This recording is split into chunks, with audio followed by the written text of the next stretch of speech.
Age చూసి అంతేనా కదా. అంటే మనకున్న ఏజ్ నాకు ఆటోమేటిక్ ముద్రలు వచ్చేస్తాయి, ఎంట్రుకలు తెల్లైపోతుంటాయి కదా, బాడీలో అంటే ఏమంటారు వయసు కనిపిస్తుంటుంది, అన్నీ కనిపిస్తుంటాయా లేదా. అందుకోసమే కదా మనకేంది మనిషికి ఇచ్చిన అవయవాలు దేవుడికి ఇచ్చినాయి. ఒకటి చూపించింది, రెండోది చెవిచ్చింది, మూడోది నోరిచ్చింది కదా. అంటే నాలుగు ఒకటి రుచి చూస్తుంది కదా, రుచి చూసాక చెప్తాం. మన రుచి అని లేదనుకో ఏదైనా చెప్తామా అంటే ఒక్కొక్కటి ఒక్కొక్క దగ్గర వాడతాం, ఒక్కొక్క అవయవాన్ని ఒక్కొక్క దగ్గర వాడతాం కదా. కానీ నేర్చుకునే విధానంలో నోరును చదవడంలో వాడతాం, నోరుని చదవడంలో వాడతాం. ఓకేనా. తెలుసుకోవాలంటే కూడా నోరుని ఇతరులతో మాట్లాడుకునేటప్పుడు ఇతరుల ద్వారా సమాచారం తెలుసుకోవాలంటే అక్కడ వాడతాం కదా. చూపుని ఏదైనా చూసి నేర్చుకోవాలి, ఏదైనా చూసి నేర్చుకోవాలి, ఏదైనా విని నేర్చుకోవడం దగ్గర చూపుని వాడతాం. అదేవిధంగా చదవడం కోసం కూడా చూపుని వాడతాం. కానీ దేవుడు మన మానవ జన్మలో చాలా ముఖ్యమైనవి ఈ మూడే. మనని మంచి చేస్తాయి, చెడు చేస్తాయి. మంచి చూసిన మనకు కళ్ళతోటి అంతా మంచిగా జరుగుతుంది కదా. చెడు చూసిన మనకు పొద్దుగా లేచి నీకేమైనా పొద్దు నుంచి అమ్మాయి ఏమైపోతుందో, అమ్మాయి ఆడి పెడతారు అన్నప్పుడు దడ ఉంటుంది. పొద్దుగా లేచి నువ్వు పిల్లి అడ్డం వచ్చిందా, పిల్లలు చెప్పారు కదా, పిల్లిని ముందుకెళ్ళి పోతే నీకు అవుతుందిరా, అదే పిల్లి గుర్తుకు వస్తుంది. పొద్దున్న లేచిన పిల్లి పోయింది, నేను బయటకు పోతున్నా, నా మంచి జరుగుతుందో చెడు జరుగుతుందో అని వెళ్ళినాం అనుకో, చిన్న ఇట్లా దీర్ఘమైన రక్తం వచ్చిన పిల్లిని చూసిన కాబట్టి ఈరోజు రక్తం వచ్చి నువ్వు అదే ఫీలింగ్ లేకుండా పిల్లి నన్ను ఏం చేస్తుంది, అది దానికి ఆకం వచ్చిపోయింది, నాకేమైనా బయటకు వచ్చినావు అనుకో అసలు నీకు ఏం జరగదు. నీకు జరిగే చెడు ఎక్కడ, నువ్వు ఆలోచించే విధానంలోనే నీకు చెడు స్టార్ట్ అవుతుంది. నువ్వు మంచి ఆలోచించుకొని వచ్చినావు అనుకో అంతా మంచి జరుగుతుంది. నా విషయం ఏం చేస్తామా పొద్దున్న విషయం గురించి పాటింటా. ఈ పాట నన్ను ఎంకరేజ్మెంట్ చేస్తుంటుంది, అది వస్తుంటుంది నోట్లకి, పదం వాడుతూ ఉంటా. పాడుతుంటే నాకు కోపం వచ్చిన పదం వచ్చేసిన శాంతం చేస్తుంది కదా. పొద్దున్న పూజ చేసిన మంత్రం చదువుకుందాం అనుకో, అందరూ ఓల మంత్రం వాళ్ళకి పూజ అనేది, మీది మీకే నాది దానికి ఓదానికే. దయచేసి మళ్ళీ ఒక మతం గురించి చెప్తారు కదా, ఎవరి పూజ వాళ్ళకి. మీరు ప్రేయర్ అంటారు, నమాజ్ అంటారు, మేము పూజ అంటాం అంతేమా. మళ్ళీ సార్ హిందుత్వం చెప్తాను అనుకో. ఓకేనా. ప్రేయర్ అందరూ చేసుకుంటాం, ప్రార్థన చేసుకుంటాం, దాని యొక్క ఇంపాజ్ వేరు, దాని యొక్క శక్తి.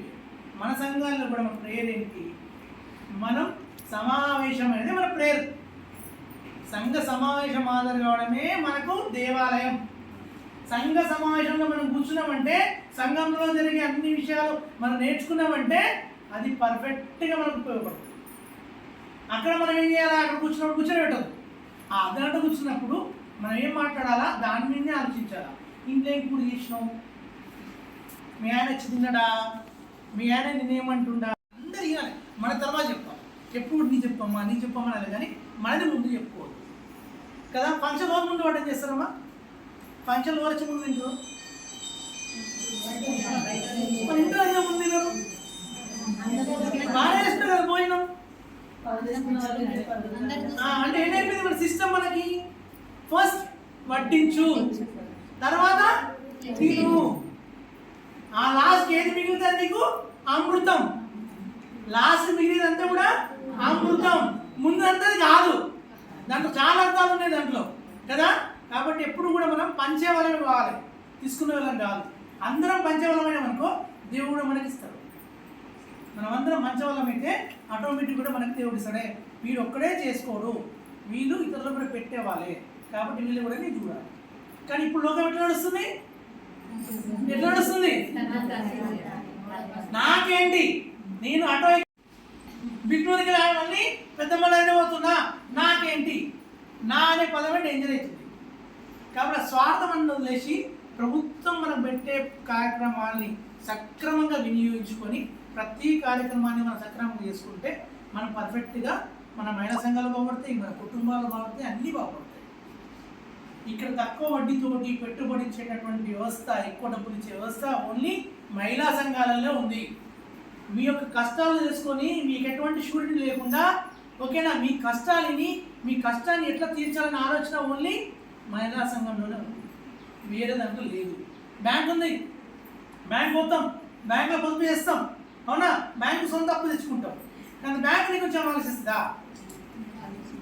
ఆలోచిస్తుందా, కట్టకపోతే ఏమవుతుంది.